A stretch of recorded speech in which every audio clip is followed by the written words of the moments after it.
اعوذ باللہ من الشیطان اللعین الرجیم بسم اللہ الرحمن الرحیم الحمد للہ رب العالمین والصلاة والسلام والتحیۃ والاکرام علی اشرف الانبیاء والمرسلین وعلى آلہ الطیبین الطاہرین المعصومین ولعنة الله على أعدائهم أجمعين أما بعد فقد قال الله تبارك وتعالى يا أيها الذين آمنوا اتقوا الله وكونوا مع الصادقين صلوات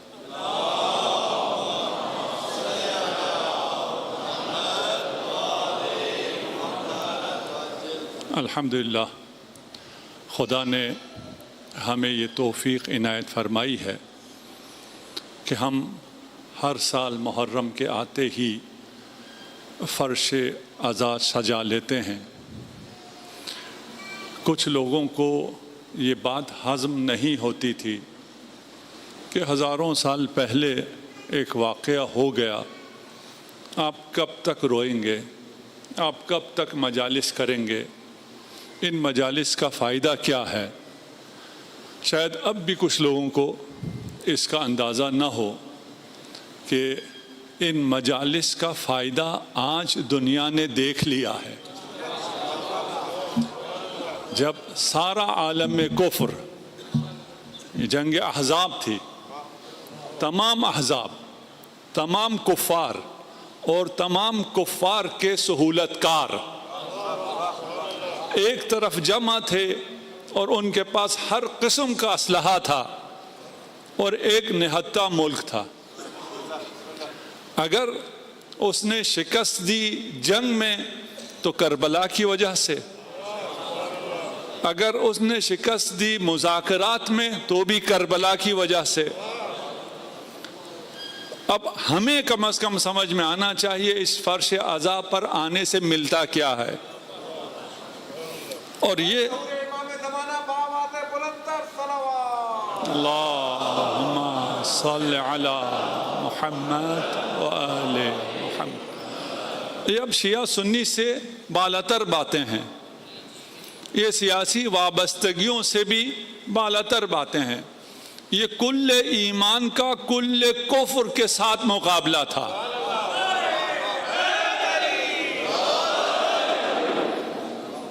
البتہ کل ایمان کے ماننے والوں کا یہ تصحیح ضروری ہے، اس اعتبار سے کل ایمان، اس لیے کل ایمان کے ماننے والے تھے، اور اس جنگ میں اس بات کو ثابت کیا کہ جو مومن ہوتا ہے وہ موت کے ڈر سے فرار نہیں کرتا ہے،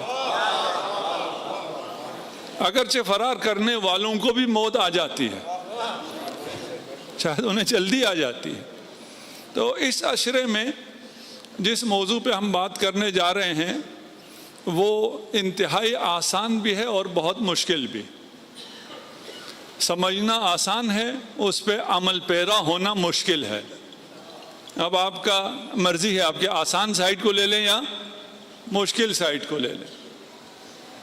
یہ تمام مشکلات جو آج کل اس دنیا میں ہیں اور جس بحرانی حالت سے ہم اس دنیا میں گزر رہے ہیں، اب تو بہت حد تک ریلیکس ہو گئے، وَإِلَّا جنگ وہاں ہو رہی تھی، ہمیں لگتا تھا کہ یہاں جنگ ہو رہی ہے، کیونکہ ہمارے بھائیوں پہ، مسلمانوں پہ صرف اس لیے بمباری ہو رہی تھی کہ وہ علی ولی اللہ کہنے والے ہیں، اس لیے وہ بم ہمیں لگتا تھا ہمارے اوپر گر رہا ہے۔ خدا نے مدد فرمائی الحمدللہ، لیکن اس بحرانی کیفیت میں مومن کو کیسے ہونا چاہیے؟ اور یہ مشکل اس لیے بھی ہے اور آسان اس لیے بھی ہے کہ آج کل کی جو نسل ہے، جنزیز ہیں، ان سے زیادہ سہولتیں کسی کو حاصل نہیں ہیں۔ آپ جو جوان ہیں، آپ لوگوں کو جو سہولتیں حاصل ہیں، آپ تو ابھی چھوٹے ہیں، آپ کو سہولتوں کا پتہ نہیں ہے، ٹھیک؟ ہمارے دور میں ان کا تصور نہیں تھا۔ گزشتہ ادوار تو رہنے دیجیے، آج جو کچھ آپ کو میسر ہے، ہم جب آپ کی عمر میں تھے تو ایئر کنڈیشن کا ایسا تصور نہیں تھا کہ ابھی آپ مسجد میں ایئر کنڈیشن ہال میں بیٹھے ہوئے. ہمارے زمانے میں ایسا کوئی تصور کسی امام بارگاہ میں نہیں تھا, ہمارے بیڈ روم میں بھی نہیں تھا. یہ کنیکٹیویٹی جو آپ کو حاصل ہے اس کا تصور بھی نہیں تھا. جو علم آپ کو چاہیے آپ پہلے گوگل سے لیتے تھے, اب اے آئی سے لینا شروع کر دیا. یہ ساری انفارمیشن آپ کو حاصل ہے. تمام تر سہولتیں جس نسل کو حاصل ہے وہ نسل سب سے زیادہ پریشان ہے,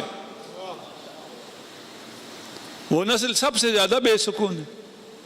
خیر ہم تو یہ سمجھتے تھے کہ یہ سب مل جائے تو سکون ملتا ہے. تو اس نسل کو جسے یہ سب کچھ مل گیا وہ سب سے زیادہ بے سکون کیوں ہے؟ مانتے ہیں یا نہیں ہے؟ جی آپ خود تو نہیں ہیں, آپ کے باقی لوگ ہیں. اگر آپ میں سکون ہے تو یہاں آنے کی وجہ سے ہے, باقی بہت بے سکونی ہے. سوسائڈ ریٹ اتنا کبھی بھی نہیں تھا, اینزائٹی اتنی کبھی بھی نہیں تھی. جتنی دوائیاں بک رہی ہیں ڈپریشن کی اور سٹریس کی, اتنی دوائیاں کبھی کسی چیز کی نہیں بکی ہیں. اتنی پریشانی میں اسپرچولیٹی کے نام پر ہندوؤں سے جو ٹوٹکے لے رہے ہیں اور وہ ہندو اپنے چینل سے اربوں روپیہ کما رہے ہیں, کبھی بھی ایسا نہیں تھا. تو یہ کیا ہے؟ یہ دنیا کیا ہے؟ یہ دنیا جو ہم سوچ رہے تھے کہ ہم یہاں پہنچیں گے, ابھی بھی ہم میں سے تقریباً ہر کسی کا یہی ہے. ابھی آپ پوچھیں آپ کا گول کیا ہے, آپ کا مقصد کیا ہے, آپ کیا پانے چاہتے ہیں, آپ کیا پڑھنا چاہتے ہیں, آپ کہیں گے جس پڑھائی میں فیوچر اچھا ہے. فیوچر اچھا کا کیا مطلب ہے؟ جس پڑھائی میں نوکری اچھی ہے, تنخواہ اچھی ہے, نوکری جلدی لگ جاتی ہے. میں وہ پڑھنا چاہتا ہوں, میں وہ کرنا چاہتا ہوں جس سے پیسے زیادہ آئیں. ابھی تو بہت سی فیلڈ آ گئی ہے. جب ہم بچے ہوتے تھے ہم یا ڈاکٹر بننا چاہتے تھے یا انجینئر. ڈاکٹر کیوں بننا چاہتے تھے؟ دکھی انسانیت کی خدمت کے لیے. ہم جو بنے تو ہم نے کتنی خدمت کی, ہوں گے بہت سے ڈاکٹر یہاں ہیں, یہ پرائیویٹ ہاسپٹلز میں کتنی خدمت کر رہے ہیں دکھی انسانیت کی. معلوم ہے کہ ہم نے کس لیے, اور اس میں بھی ہم نے کون سا سرجن بننا ہے جس کے آپریشن کی فیس زیادہ ہوتی ہے وہی بننا ہے. وہ تو ایڈمیشن نہ ملے دوسری جگہ جانا پڑے وہ الگ مسئلہ ہے. تو یہ ساری زندگی جس مقصد کے حصول کے لیے لگاتے ہیں, جب وہ مقصد مل گیا تو لگتا یہ تھا کہ یہ مل جائے گا تو سکون مل جائے گا. وہاں پہنچنے کے بعد پتہ چلا یہاں تو سکون نہیں ہے. پھر کس چیز کے پیچھے جا رہے؟ اب مسئلہ یہ ہے کہ ایک بیڑ چال ہے, پتہ چل گیا ہے کہ اس کے بعد سکون نہیں ہے, لیکن سب نے جانا اسی جگہ ہے جہاں پر سکون نہیں ہے. جہاں سکون نہیں ہے جانا بھی وہی ہے. اس کی وجہ کیا ہے؟ اس لیے ایک ہے علم, ایک ہے یقین. علم کو بہت افضلیت, بہت شرافت حاصل ہے, اس میں بہت احادیث بھی بہت ہیں, اور ہمارا فخر بھی یہی ہے کہ ہم باب علم سے متمسک ہیں.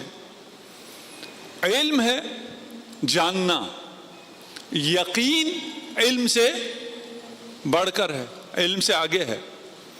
لیکن اگر آپ کو کسی چیز کا علم ہو تو آپ وہ چیز کریں گے, یا اس چیز سے بچنے کا علم ہو تو آپ بچیں گے نہیں.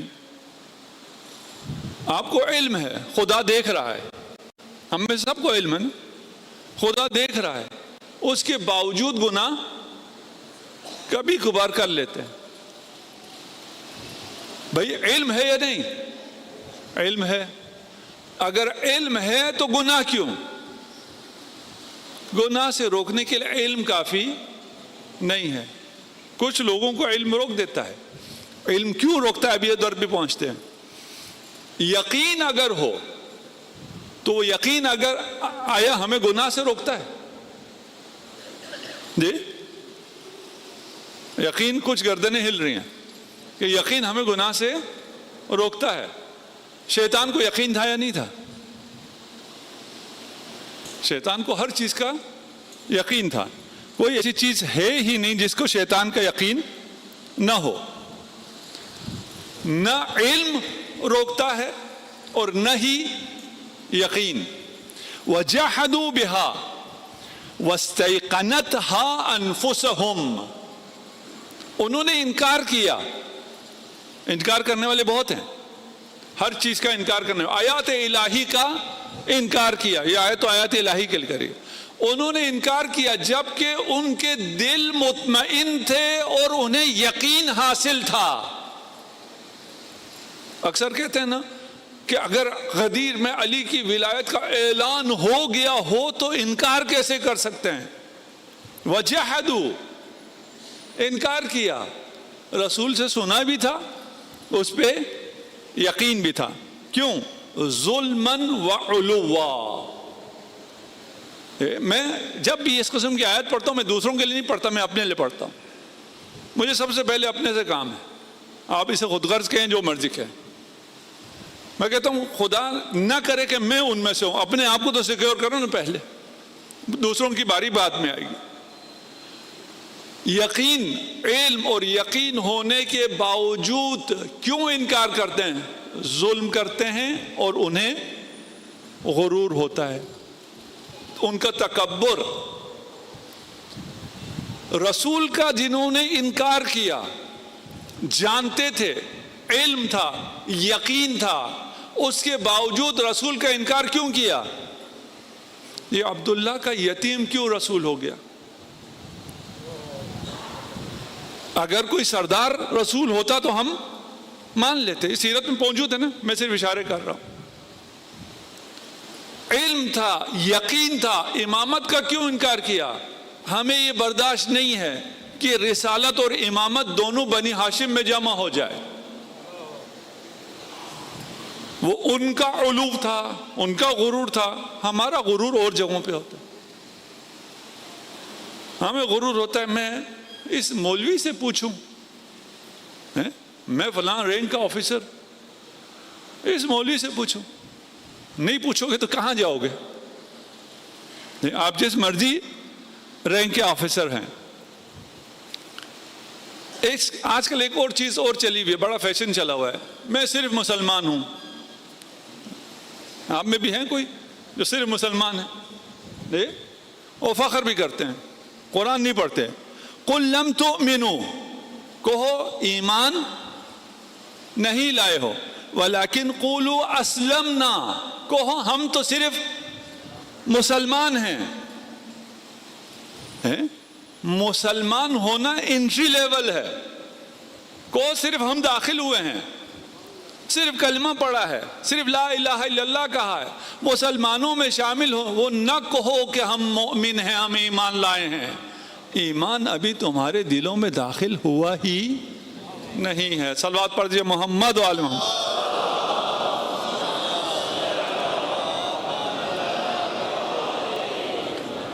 اصل ایمان چاہیے. صرف اسلام سے کچھ بھی نہیں ہوتا ہے. ہم نے کہا علم سے کچھ نہیں ہوتا. اقرار، اسلام اقرار ہے. اقرار سے کیا ہوگا؟ کچھ بھی نہیں. اس کے اپنے اثرات ہیں، ہاں، اس کے علاوہ بات کر رہے ہیں. میرے لیے آپ مسلمان ہیں کیونکہ آپ نے اقرار کیا. آپ کا ذبیحہ میرے لیے حلال ہے. آپ کی جان مال کی حفاظت مجھ پر واجب ہے، اس لیے آپ بھی مسلمان ہیں. یہ میرے لیے آپ کی نسبت ہوا. لیکن اگر میں صرف اقرار کرتا ہوں، اس اقرار سے کیا ہوگا؟ سفر کا آغاز تو ہوگا اور باقی کچھ بھی نہیں. اقرار کے بعد علم، علم کے بعد یقین، یقین کے بعد ایمان. مومن ہونا پڑے گا، شیعہ ہونا پڑے گا. تشیع کسے کہتے ہیں؟ علی کے پیچھے چلنے والے کو. علی کے پیچھے چلے بغیر کوئی نہ اسلام پر ہو سکتا ہے نہ ایمان پر ہو سکتا ہے.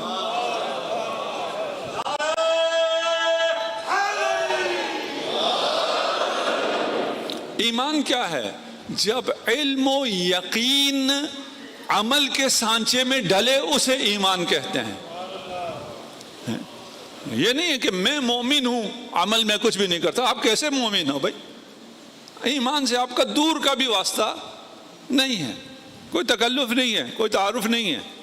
اگر ہم میں بھی کچھ ایسے لوگ بیٹھے ہیں ان کا ایمان سے کوئی دور دور کا تعلق بھی نہیں ہے, دل نماز نہیں آتی, وہ مومن نہیں ہے. جو کوئی ایک نماز بھی چھوڑ دیتا ہے وہ مومن نہیں ہے. ایک نماز, ہاں اپنی زندگی میں ایک نماز چھوڑے وہ مومن نہیں ہے. پہلے چھوٹ گئی ہیں توبہ کرے, قضا کرے, آگے کوئی ایک نماز. دیکھیے ہم جم بین الصلاتین کے قائل ہیں, ہم دو نمازیں ملا کے پڑھتے ہیں. ہمارے بھائی ہم سے ضد میں کہتے ہیں ہم نے ملا کے پڑھنی ہی نہیں ہے. بھئی ایسی کیا ضد؟ سب مانتے ہیں کہ جم بین الصلاتین جائز ہے. یہ بات بہت دور دور تک پہنچ جاتی ہے ابھی میڈیا کے ذریعے.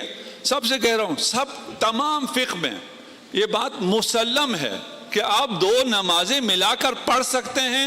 رسول نے دو نمازیں ملا کر پڑھی ہیں بغیر کسی وجہ کے, نہ بارش ہو رہی تھی, نہ کوئی خطرہ تھا, نہ آندھی طوفان. دو نمازیں پڑھ کے ایک ساتھ پڑھ کے بتائیں. ہاں الگ الگ وقت الگ الگ ہے, وقت فضیلت الگ الگ ہے, لیکن اگر نماز رہ جاتی ہو, آپ ظہر کی پڑھیں اس کے بعد آپ سیر کے لیے چلے جائیں, گھومنے پھرنے جائیں, شاپنگ کے لیے چلے جائیں, عصر کے نماز کا وقت چلا گیا, قضا کر کے پڑھیں گے. قضا کر کے پڑھنے کا کوئی تصور اسلام میں نہیں ہے, آپ کو اجازت ہی نہیں ہے قضا کر کے پڑھنے کی. ہمارے کچھ دوست تھے, ہم کسی کانفرنس میں ساتھ تھے, اس کے بعد انہوں نے کہا چلیں جی آج شاپنگ کے لیے چلتے ہیں. ظہرین, ہم نے ظہرین پڑھی, ہمارے دوستوں نے ظہر پڑھی. اس کے بعد ہم شاپنگ کے لیے گئے مغربین تک. راستے میں ایک آدھ دفعہ میں نے ان سے کہا یار آپ لوگوں کے عصر کا ٹائم ہو گیا ہے. انہوں نے کہا پڑھ لیں گے. مولانا میرے دوست مولانا ہوں گے نا, آپ لوگ تو میرے دوست نہیں ہو سکتے, آپ تو میرے بھائی ہیں, میں مذاق کر رہا ہوں. کوئی پرواہ کوئی نہیں بھئی, ایسا نہیں ہو سکتا. کوئی نماز قضا نہیں ہو سکتی, اس کا تصور نہیں ہے. مخصوصاً شیعیان علی میں تو اصلاً ابداً ممکن ہی نہیں ہے. آپ بیمار ہیں, بستر پر ہیں, وہاں بھی آپ کو نماز پڑھنی ہے. آپ سفر میں ہیں, جہاز میں ہیں, وہاں بھی آپ کو نماز پڑھنی ہے. آپ غرق ہو رہے ہیں اور اس غرق ہوتے ہوئے بھی نماز پڑھنی ہے. یہ فقہ اہل بیت ہے. غرق ہونے کا جب تذکرہ آ گیا تو غرق ہوتے ہوئے خدا سب کو یاد آ جاتا ہے. ٹھیک ہے, سب, کوئی کسی کو یاد دلانے کی ضرورت بھی نہیں ہے. یہ سائٹ تھوڑی خالی ہے, جو رضاکار ہیں اس طرف بھر گئے ہیں, انہیں کہ اس گیٹ سے اس طرف بھیجیں تاکہ آنے والے جو بیٹھے ہیں وہ بھی متاثر نہ ہو. صلوات پڑھ دیجیے محمد و آل محمد.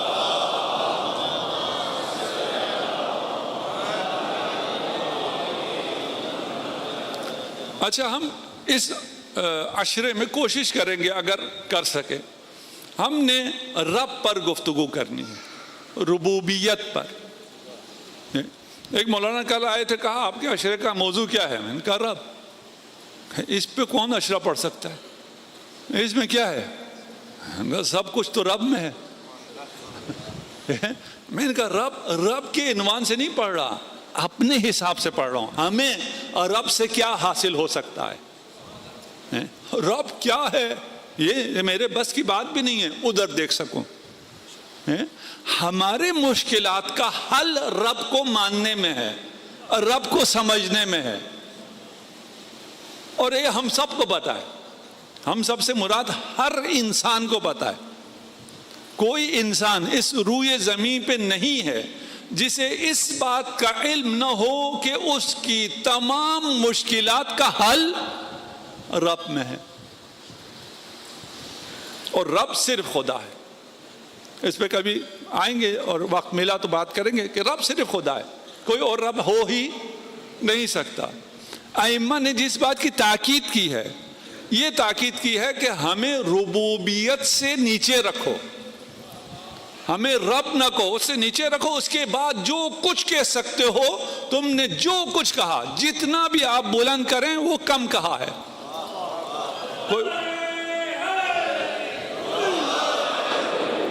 کوئی غلو کا تصور ہی نہیں ہے. ہاں رب نہیں کہہ سکتے, اللہ نہیں کہہ سکتے, خالق نہیں کہہ سکتے, رازق, یہ سب رب کے اندر آتا ہے. آہستہ آہستہ سمجھنے کی کوشش کریں گے. سب بالاجماع, کوئی شخص بھی ایسا نہیں ہے. آئیں قرآن پڑھتے ہیں, اور یہ سارا قرآن جو آیات میں آپ کے سامنے پیش کرتا ہوں, یہ والد معظم کی تفسیر الکوثر سے پیش کرتا ہوں. اور اس سال اس عظیم مسجد کو بنانے میں جن کا بہت بڑا حصہ تھا, الحاج مصطفیٰ گوکل, ان کا بھی پچھلے مہینے انتقال ہوا ہے. خدا ان پر اپنی رحمتیں نازل فرمائے, ان کی مغفرت فرمائے. اور آپ سب جو اس فرش عذاب پر ہیں, اس کے ثواب میں ان کو بھی حصہ عنایت فرمائے. صلوات پڑھ دیجیے محمد و آل محمد.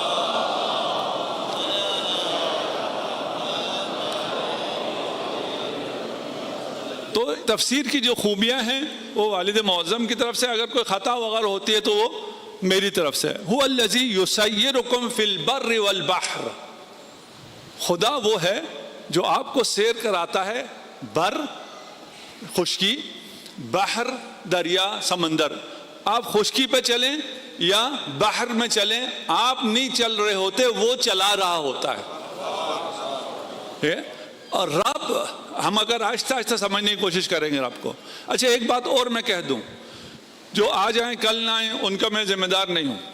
اس بحث میں بہت سے سوالات آپ کے ذہنوں میں اٹھیں گے, اور آج کی مجلس میں ان سب سوالات کے جواب نہیں ملیں گے. سوال کو اپنی جگہ رکھ کر محفوظ اس کو سیو کریں کسی کونے میں, اور آگے سنتے چلے جائیں. ان تمام سوالات کے جواب آہستہ آہستہ آتے چلے جائیں گے. اگر عشرے کے بعد بھی کوئی سوال رہا اور آپ کا سوال رہ گیا تو ہم حاضر ہیں.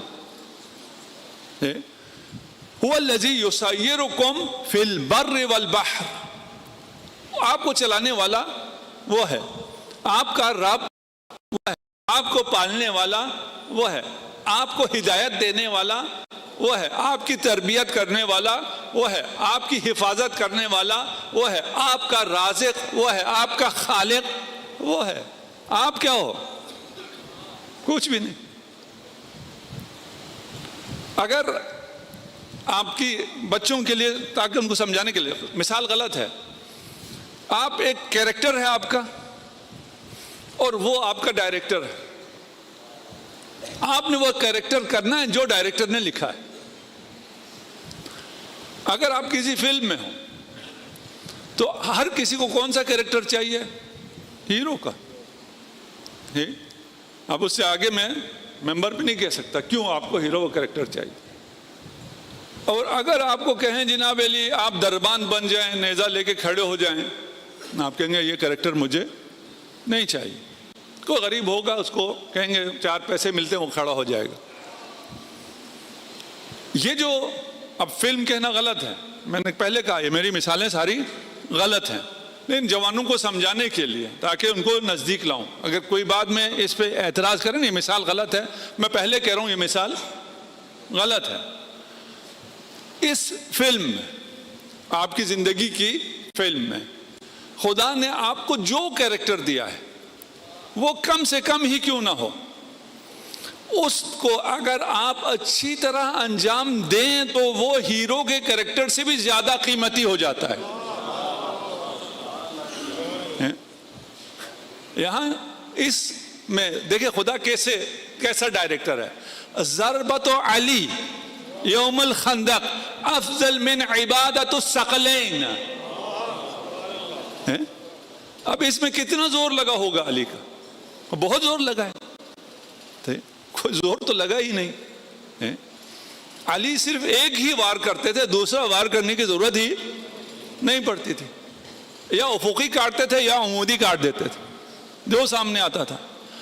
اب یہ ایک ضرب ہے, یہ کتنا اہم ہے, اس کا کتنا ثواب ہے. عبادت ثقلین, جن و انس کی تمام عبادتوں سے یہ ایک ضربت افضل ہے. اس کی نماز کا ثواب کیا ہوگا؟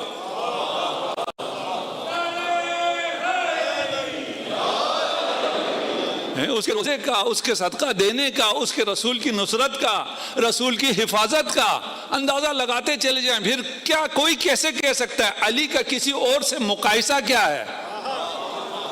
اور علی پر اس سے بڑا ظلم کوئی نہیں ہے اگر ہم کہیں علی باقیوں سے افضل ہے.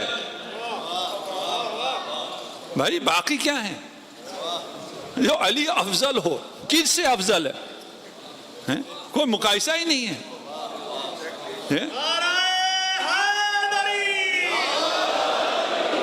علی کے ایک ضربت کا ثقلین کی عبادت برابری نہیں کر سکتے. ذات علی. مثلا آپ مجھ سے کہیں کہ مولانا میں آپ کو کاکروچ سے زیادہ افضل جانتا ہوں، میں کہوں کیا کہہ رہے ہو بھائی؟ کہ نہیں چلے یہ شہد کی مکھیوں کے ایک جھنڈ سے زیادہ آپ افضل ہیں. یہ میری توہین ہے. تو علی افضل ہے یہ کہنے کی ضرورت ہی نہیں ہے، یہ ثابت کرنے کی ضرورت ہی نہیں ہے. هو الذی یسیرکم، یہ سمجھ لیں آپ کہ آپ ایک کریکٹر کر رہے ہیں، آپ کو چلانے والا خدا ہے. زمین پہ چلیں خدا چلا رہا ہے، آسمان میں چلیں خدا چلا رہا ہے، بحر میں سمندر میں چلیں خدا چلا رہا ہے. حتی اذا کنتم فی الفلک. اب آیت آپ کو لے آئیے کہ آپ نے ملینئر آپ ہو گئے ہیں. جوانوں سے کہہ رہا ہوں آپ لوگ ہو گئے ملینئر، آپ نے سپر یارڈ خریدی اور اس یارڈ میں آپ اب سمندر پہ عیش کر رہے ہیں، جا رہے ہیں، آپ فلک میں جا رہے ہیں. وَجَرِينَ بِهِمْ بِرِيحٍ طَيِّبَةٍ، ٹھنڈی ٹھنڈی نسیم بہاری آ رہی ہے. آپ نے تلاوت ہی لگائی ہوگی یارڈ میں نا، کوئی میوزک سیدھی تو نہیں لگایا ہوگا. ٹھیک، مزے کر رہے ہیں. وَفَرِحُوا بِهَا، آپ خوش انجوائے کر رہے ہیں لگژریس زندگی. جاءتها ریح عاصف، اچانک ایک تیز دار ہوا کا تھپیڑا آیا. وجاءهم موج من كل مکان، اور ہر طرف سے موج بلند ہونا شروع ہو گئی. وظنوا انهم احیط بهم، اسے یہ گمان ہوا کہ اب موجوں نے مجھے گھیر لیا، اب یہ جو جٹ انجن لگا ہوا ہے یہ بھی مجھے بچا نہیں سکتا. دعوا اللہ مخلصین لہ الدین. ابھی آپ نہیں ہے وہ ملینئر کافر ایتھسٹ، وہ بھی اگر سمندر میں ہے اور سمندر میں موجوں نے اسے گھیر لیا ہے تو وہ خدا کی طرف متوجہ ہوگا، صرف دعا نہیں کرے گا. مخلصین لہ الدین، دیندار بھی ہو جائے گا، دین کا بھی اس کو پتہ چل جائے گا، اخلاص بھی اس کو پتہ چل جائے گا، اخلاص کی بلند ترین رتبے پہ آ کے خدا کو پکارے گا. رب کو سب جانتے ہیں، رب کی معرفت سب کو ہے. یہ جو ہمیں خیال آتا ہے کہ اگر ہم مشکلات میں ہوں تو ہمیں رب کی ضرورت ہے. اگر اپنا کوئی سرجری آ گئی یا اپنے عزیزوں کی، والد کی، والدین کی، کسی کی سرجری آ گئی، یا ہارٹ اٹیک آ گیا، یا وہ ہاسپٹل میں ایڈمٹ ہیں، یا وہ وینٹیلیٹر پہ ہیں، تب کون یاد آتا ہے؟ پھر اللہ یاد آتا نہیں آتا، پھر دعائیں کرتے نہیں کرتے. آپ رب کے اگر آپ ساحل سمندر پر بیچ پر سن بات لے رہے ہوں اور آرام سے بیٹھے ہوں، آپ خدا کے اتنے ہی محتاج ہیں جب آپ وینٹیلیٹر پر ہیں. کوئی فرق نہیں کرتا. رب کے بغیر میں دوسرا سانس نہیں لے سکتا. بیچ پہ ہوں تو کیا ہوا، میرا دوسرا سانس بھی نہیں آ سکتا. میں اتنا ہی محتاج ہوں جتنا میں اپنے دوسرے سانس کے لیے وینٹیلیٹر میں اللہ کا محتاج ہوں، اتنا ہی میں ساحل سمندر پر جو عیش کر رہا ہوں وہاں میں رب کا محتاج ہوں. اس احتیاج کو اگر سمجھ لیا، اس کو اگر سمجھ، میں کچھ بھی نہیں ہوں، میں کچھ بھی نہیں کر سکتا ہوں، میں جو کچھ کر رہا ہوں یہ ایسے ہی ہے. کرنا چاہیے نہیں کرنا چاہیے؟ یہ سوال آتا ہے نا. مولانا یہ تو کہہ رہے ہیں کچھ بھی، میرے کرنے نہ کرنے سے کچھ ہوتا ہی نہیں ہے. واللہ آپ کے کرنے نہ کرنے سے کچھ بھی نہیں ہوتا. حضرت ہاجر اسماعیل پڑا ہے، سعی فرما رہی ہیں، ادھر سے وہاں دوڑی، وہاں سے یہاں دوڑی، ان کے دوڑنے کی وجہ سے پانی نکلا. جی ان کی دوڑنے کی وجہ سے کوئی پانی نہیں نکلا جی؟ ان کو دوڑنا چاہیے تھا یا نہیں چاہیے تھا؟ ان کا دوڑنا جس کی وجہ سے پانی نکلنے کا کوئی تعلق نہیں تھا، خدا کو اتنا پسند آیا کہ اب ہر سال مسلمان دوڑتے ہیں۔ آپ کو اپنا کام کرنا ہے، اس سے ہوگا کچھ نہیں، کرے گا وہ۔ یہ نہیں ہے کہ آپ نے پھر کیوں، میں پھر کیوں کروں، اگر اس نے کرنا ہے، کرنا اس نے، آپ نے بھی جو آپ کی ذمہ داری ہے وہ پورا کرنا ہے۔ وقت آ گیا، باتیں بہت زیادہ تھی۔ ایک واقعہ ہے بچوں کے لیے، آپ کے لیے۔ امیر المومنین تشریف فرما ہے،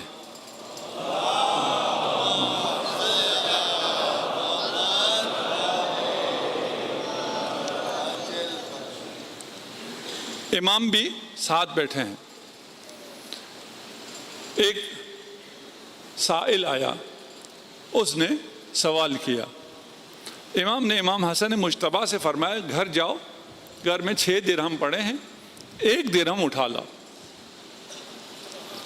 امام گئے اور واپس آ کے پیغام آیا کہ وہ 6 درہم آٹا خریدنے کے لیے ہیں۔ گھر میں آٹا نہیں ہے، جیسے آپ بجٹنگ کرتے ہیں، وہ آٹے کا بجٹ ہے، اس لیے گھر میں اور کوئی چیز نہیں ہے۔ اچھا، آپ کو کوئی ایسا جواب آئے کہ آپ گھر میں بیگم سے کہیں پیسے دے دو، وہ کہیں یہ تو بچے کے اسکول کی فیس ہے، تو آپ کیا کریں گے؟ جی مان جائیں گے؟ جی پہلے میں سنا چکا ہوں شاید گزشتہ سالوں میں، مولانا صاحب کہہ رہے تھے کہ صدقہ دینا تو بہت اچھا ہے لیکن شیطان روکتا ہے۔ کہا مجھے کہاں شیطان روکے گا، گھر گیا، میں ابھی صدقہ دیتا ہوں، بکری میں صدقے میں دوں گا۔ گھر پہنچا، بیوی نے کہا کیا کر رہے ہو؟ کہا بکری صدقے میں دے رہا ہوں۔ بیوی نے کہا اس کا دودھ بچوں کو پلاتے ہیں تو کل بچہ تو بھوک سے مر جائے گا، میرا تو دودھ آ نہیں رہا، یہ تم کیسے صدقہ دے گو اس کے؟ وہ مان گیا، اس نے صدقہ نہیں دیا۔ اگلے دن مسجد میں گیا، لوگوں نے پوچھا ہاں بھائی صدقہ دے دیا؟ انہوں نے کہا نہیں۔ کہا کیا ہوا؟ کہ شیطان نے روکا بھی، میں نے شیطان کو پہچان بھی لیا۔ اب یہ جواب آیا کہ یہ 6 درہم ہیں، وہ تو مولانا خود فرمایا نا 6 درہم ان میں سے 1 لے آؤ، لیکن وہ تو آٹے کے لیے ہیں۔ مولانا نے فرمایا پھر 6 کے 6 لے آؤ۔ یہ ہمیں سمجھانے کے لیے، ہاں اہل بیت میں بہت سے مکالمات صرف ہمیں سمجھانے کے لیے ہوتے ہیں۔ کہا پھر 6 کے 6 درہم لے آؤ۔ اور یہ قول اگر ہمیں یاد رہے اپنی زندگی کے لیے، امام نے فرمایا کہ تمہیں اس پر زیادہ اعتماد ہے جو تمہارے ہاتھ میں ہے یا اس پہ زیادہ اعتماد ہے جو رب کے ہاتھ میں ہے؟ میری زندگی کے تو سارے مشکلات حل کر دیے، میں خود غرض ہوں نا، میں اپنے سوچتا ہوں، جو خدا کے ہاتھ میں اس پہ اعتماد نہیں ہے، جو تمہارے ہاتھ میں اس پہ اعتماد ہے کہ اس سے میں نے آٹا خریدنا ہے، ہم اس سے آٹا خریدنا ہے جو رب کے پاس ہے۔ میرے آٹا خریدنے کا انتظام رب کرے گا، ابھی میرے ذمے تھا، جب میں صدقہ دے دوں گا تو رب کے ذمے، جب میں ابھی میرے ذمے کہہ رہا ہوں، یہ بھی تسامح ہے۔ ہاں میں ہوں کیا، یہ درہم کیا ہے؟ جب ایک دفعہ مولا نے فرمایا تھا نا اپنے غلام سے کہ اس کو دے دو، 5 دے دو، اس نے پوچھا واپس کہ میں دینار دوں یا درہم؟ بیت المال میں دینار بھی پڑا ہے اور درہم بھی پڑا ہے، دینار چاندی کا ہوتا ہے، درہم چاندی کا ہوتا ہے، دینار سونے کا۔ مولا نے فرمایا کچھ بھی دے دو، میری نظر میں دونوں پتھر ہیں۔ اس مقام تک ہر کوئی پہنچے عبودیت کے۔ کہا وہ 6 کے 6 لے آؤ، 6 کے 6 دے دیا فقیر کو۔ اتنے میں ایک شخص آیا اپنا اونٹ لے کے، کہا اونٹ کا کوئی خریدار ہے؟ مولانا نے فرمایا ہاں میں خریدار ہوں، ادھر لاؤ۔ کتنے کا دیتے ہو؟ کہا 140 درہم کا۔ مولانا نے فرمایا اونٹ دے دو، پیمنٹ میں تمہیں کچھ دیر بعد کروں گا۔ کہا مولا مجھ سے خریدیں تو کیا مسئلہ ہے، ٹھیک ہے، اونٹ دے کے چلا گیا۔ اگلا آدمی آیا، اس نے پوچھا یہ اونٹ بیچنا ہے آپ نے؟ مولانا نے فرمایا ہاں بیچنا ہے۔ کتنے میں خریدو گے؟ کہا میں 200 دینار میں خریدوں گا۔ 200 درہم میں خریدوں گا. اس سے 200 درہم لے لیے, 140 پچھلے بندے کو دے دیے اور 60 گھر بھجوا دیے. 10 گنا. دیکھیں یہ ہماری زندگی میں ہو رہا ہوتا ہے, لیکن ہماری زندگی میں تھوڑا سا الگ الگ ہو رہا ہوتا ہے, ہمیں سمجھ میں نہیں آتا. یہ امیر المومنین کی زندگی میں یہ واقعات امیر المومنین کے لیے ہمارے لیے ہیں. دیکھیں رزق پہ ہم نے پچھلے سال ایک خمسہ پڑھا تھا الصادق میں, وہاں ہم نے یہ بتایا تھا کہ رزق آپ کا خدا کے ہاتھ میں ہے اور رزق خدا نے لکھا ہوا ہے. آپ جو مرضی کریں, آپ کے رزق میں نہ اضافہ ہوتا ہے نہ کمی ہوتی ہے. اس میں بھی پریشانی ہو جائے تو پھر سمجھیے گا اس کو, محنت کرنا نہ چھوڑیے گا, کیونکہ وہ بھی پھر سمجھنے کی باتیں کہ اگر رزق لکھا ہوا ہے نہ کمی ہوتی ہے نہ زیادتی ہوتی ہے. حتیٰ یہ جو کرپشن کرتے ہیں, انشاءاللہ یہاں کوئی نہیں ہوگا, شہر اقتدار میں کرپشن کے موقع بہت زیادہ ہیں, رشوت لینے کی بھی بہت مواقع ہیں, انشاءاللہ یہاں کوئی نہیں ہوگا اور نہیں ہے. تو اس رشوت سے یا چوری سے بھی آپ کے رزق میں کوئی اضافہ نہیں ہوتا. وہ جو گھوڑے کی زین بیچ دی تھی کسی نے, وہ واقعات ہے نا, مولا 2 درہم دینا چاہتے تھے, اس نے وہ اٹھا کر بیچ دی. 2 درہم اس کو ملے جو کہ اس کو ویسے بھی ملنے تھے. اس کے نصیب میں, اس کے رزق میں 2 درہم تھا. اب اس کا اپنا اختیار ہے, اسے حلال طریقے سے لے یا حرام طریقے سے. یہ مولا کی زندگی میں تھوڑا سا فاسٹ ٹریک پہ ہمیں سمجھانے کے لیے. یہ رزق ہے آپ کے لیے, یہ سب چیزیں آپ کے لیے پروگرام ہوئی ہوئی ہیں, ملنا ہی ملنا ہے آپ کو. جلدی نہ کریں اس کو حرام کے طور پر نہ اپنائیں. صرف ایک مسئلہ ہے کہ ہمیں رب پر اعتماد نہیں ہے. اگر ہمیں رب پر اعتماد ہو تو ہماری زندگی سے تشویش ختم ہو جائے, پریشانی ختم ہو جائے, انزائٹی ختم ہو جائے, ڈپریشن ختم ہو جائے. کل میرا کیا بنے گا, میرا رب ہے نا, کیا بنے گا کیا ملتا. آپ کا کل آپ کے رب کے ہاتھ میں ہے. آپ لوگ جہاز پہ سفر کرتے ہیں, جہاز پہ سفر کرتے ہوئے سوتے نہیں سوتے. اگر آپ بزنس کلاس میں سفر کریں تو مزے سے سوتے ہیں, میری طرح اکنامی میں سفر کرتے ہیں تو مشکل سے سوتے ہیں, خط بڑا ہو تو اور مشکل ہو جاتی ہے. کیوں سوتے ہیں؟ آپ کو پائلٹ پر اعتماد ہوتا ہے.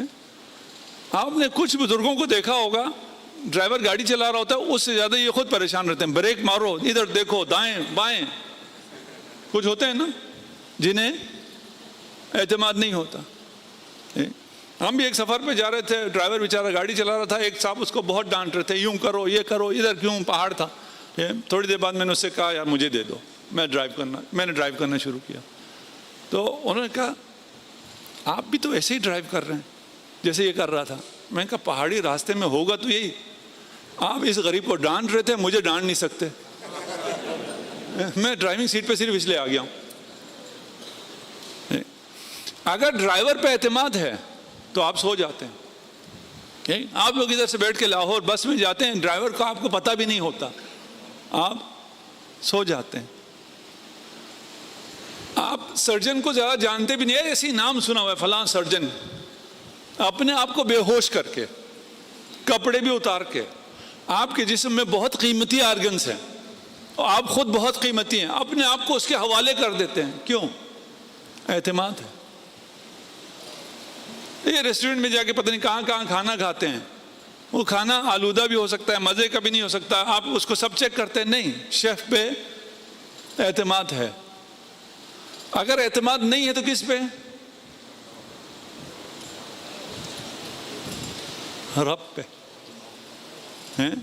جب کہا جائے کہ آپ کی زندگی رب چلا رہا ہے, فکر نہ کرو, نہیں, یہ کیسے ہوگا, وہ کیسے ہوگا, اگر میں نہیں کروں گا تو کیسے ہوگا. یہ بزرگ جو تھوڑا بہت ڈرائیور کو ڈانٹ رہے ہوتے ہیں, وہ سمجھتے ہیں کہ ڈرائیور اس لیے گاڑی ٹھیک چلا رہا ہے کہ وہ کچھ نہ کچھ کہہ رہا ہے, جبکہ اس کی وجہ سے ایکسیڈنٹ ہو جاتے ہیں.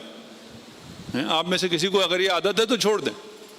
آپ نہیں کچھ بھی نہیں کر سکتے, جو کچھ کر رہا ہے وہی ہے. یا اس پہ اعتماد کرو یا گاڑی سے اتر جاؤ, یا اللہ پر اعتماد کرو یا اس کائنات سے نکل جاؤ.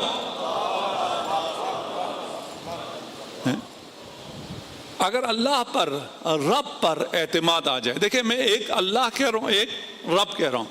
اللہ الگ ہے, رب الگ ہے, ذات ایک ہی ہے, ذات ایک ہی ہے, لیکن اللہ کہوں تو اور مطلب ہے, رب کہوں تو اور مطلب ہے. اللہ جامع تمام صفات جمال و جلال ہے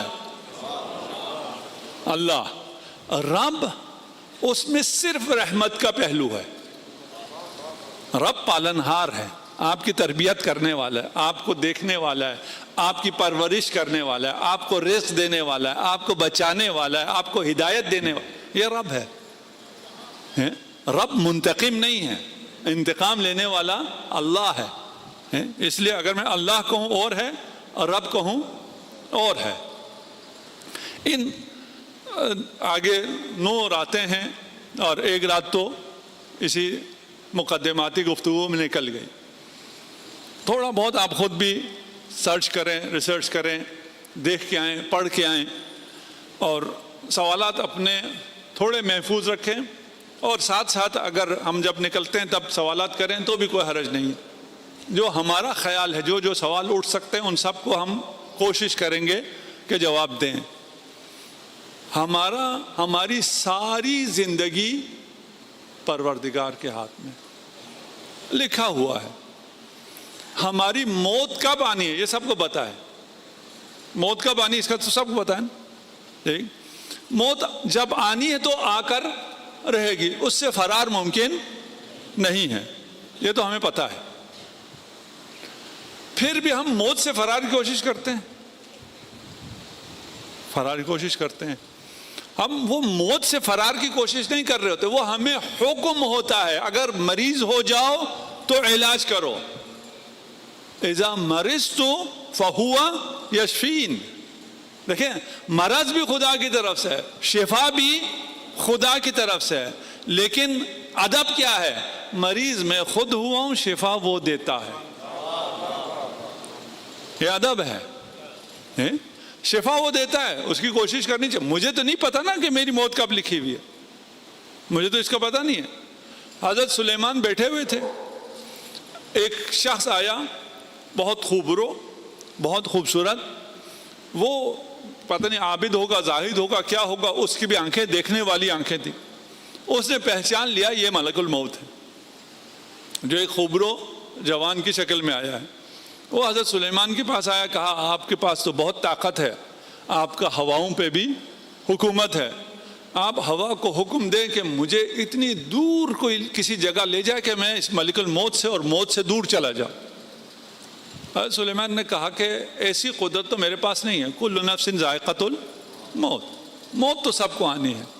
آواز سب جگہ ٹھیک آ رہی ہے جی, آواز ٹھیک آ رہی ہے انشاءاللہ. تو یہ ہمیں بڑا مسئلہ تھا, آواز اگر اندر کوئی کہیں بیٹھا ہو, کچھ پوائنٹ ایسے ہیں, وہ باہر چلا جائے اس کی آواز ٹھیک ہو جائے گی, اپنی جگہ شفٹ کر لے, جگہ شفٹ کرنے کی جگہ نہیں رہی, اس طرف تھوڑی سی جگہ ہے. اس نے کہا مجھے ایسی جگہ بھیج دو جہاں پر ملک الموت نہ پہنچ سکے. ایسی جگہ تو میں نہیں بھیج سکتا. اس زمانے میں فلسطین میں ہوتے تھے نا سلیمان, اس نے جو سب سے دور جگہ کا نام سنا ہوا تھا وہ تھا ہندوستان. اس نے کہا ہوا کو حکم دے کہ مجھے ہندوستان پہنچا دے.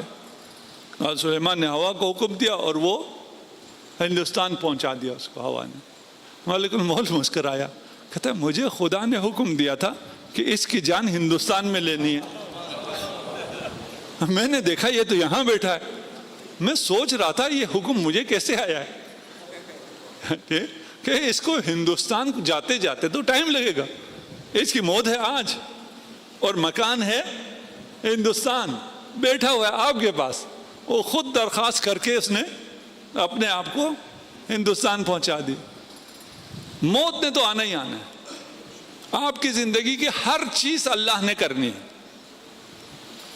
میں دوبارہ کہہ رہا ہوں, ہاں آپ نے کرنا نہیں کرنا یہ بحثیں ابھی آئیں گی. یہ سب چیزیں اللہ نے طے کر رکھی ہیں. اللہ نے آپ کو کچھ چیزوں کو تو ہمیں سمجھ میں آتا ہے نا، ہمارا اختیار نہیں ہے. ہمارے والدین کون ہوں گے، ہمارا کوئی اختیار نہیں ہے. کہاں پیدا ہوں گے، ہمارا اختیار نہیں ہے. ہمارا رنگ کیسا ہوگا، قد کیسا ہوگا، اس میں ہمارا اختیار نہیں ہے. یہ ہو گیا. اب آئندہ چل کے اگر کوئی ڈیزائنر بیبی آئے، رنگ اور قد اور کچھ کا اختیار آ جائے تو بھی کوئی حرج نہیں ہے. کلون کر لیں پھر بھی کوئی حرج نہیں ہے. بہت سی چیزیں ایسی ہیں جس کا ہمارا اختیار نہیں ہے. بہت سی امراض ہمیں آتی ہیں، ہمارا اختیار نہیں ہے. بہت سی سعادتیں ہمیں ملتی ہیں، ہمارا اختیار نہیں ہے. ابھی آپ یہاں جمع ہیں اور یہاں آنے پہ آپ کو کیا کچھ مل رہا ہے، آپ کو اختیار سے تھوڑی مل رہا ہے. یہاں آنا آپ کا اختیار تھا، آنے کے بعد جو مل رہا ہے وہ آپ کا اختیار نہیں ہے. آپ کا کیا اختیار؟ ایک شخص محشر میں حساب کتاب جب اس کا ہوا، دیکھیے آپ کی نیکیاں، آپ نے بہت سی نیکیاں کی ہیں. آپ میں سے جو بزنس کر رہے ہیں، جوانوں سے کہوں گا بزنس کرو، خوب پیسہ کماؤ اور ملک کو مضبوط کرو. ہماری اقتصاد مضبوط ہونی چاہیے. اگر اس ملک کی اقتصاد مضبوط نہ ہو اور ہم بیکاری رہیں تو ہماری کوئی عزت نہیں ہے. ابھی ان ڈائلاگ اور ان میں تھوڑی سی عزت بنی ہے، خدا کرے یہ عزت قائم رہے. اور آپ لوگ پیسے بناؤ. آپ نے اگر پیسے بنا لیا، ایک مرحلہ ہوتا ہے پیسے بنانا، دوسرا مرحلہ کیا ہوتا ہے، اس کو محفوظ بھی رکھنا، لوٹ نہ جائے، ختم نہ ہو جائے. نیکیاں بنانا مشکل نہیں ہے، آسان ہے. ان نیکیوں کو محفوظ رکھنا اتنا آسان نہیں ہے. آپ یہاں آئے، آپ کو نیکی ملی، اس نیکی کو کل آپ نے آفس میں، بازار میں قائم رکھا یا ختم کر دیا. وہ شخص تھا، اس نے جب حساب کتاب دیکھا کوئی نیکی باقی نہیں ہے. فرشتے نے کہا اس کو جہنم لے جا. جہنم کی طرف لے جایا جا رہا تھا. اس نے کہا آواز لگاؤ، کوئی تمہاری مدد کو آئے گا.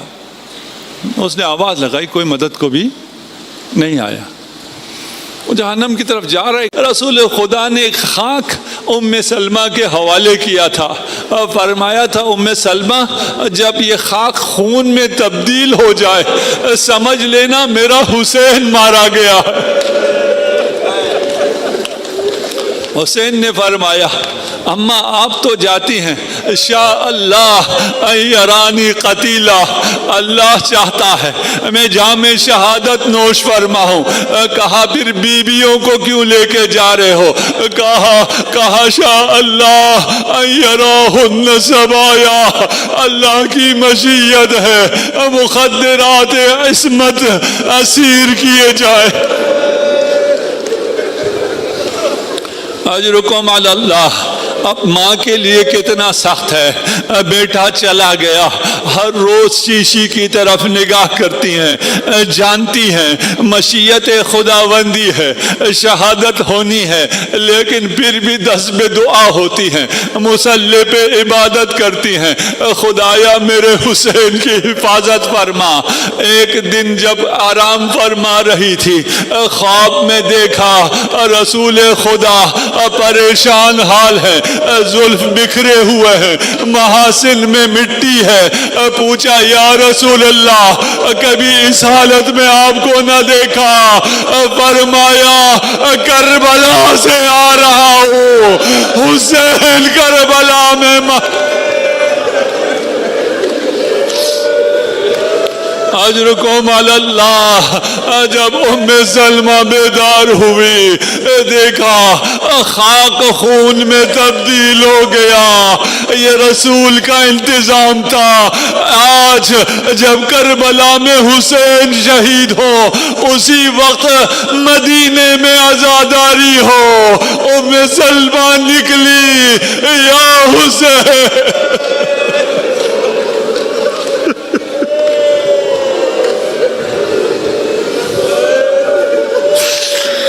سيعلم الذين ظلموا أي منقلب ينقلبون إنا لله وإنا إليه راجعون. خدایا ہماری اس قلیل عبادت کو اپنی بارگاہ میں قبول منظور فرما، تمام عزاداروں کی حفاظت فرما، ہمیں دنیا و آخرت میں امام حسین علیہ السلام کے ساتھ محشور فرما۔ جو مریض ہیں انہیں شفاء عاجل عنایت فرما۔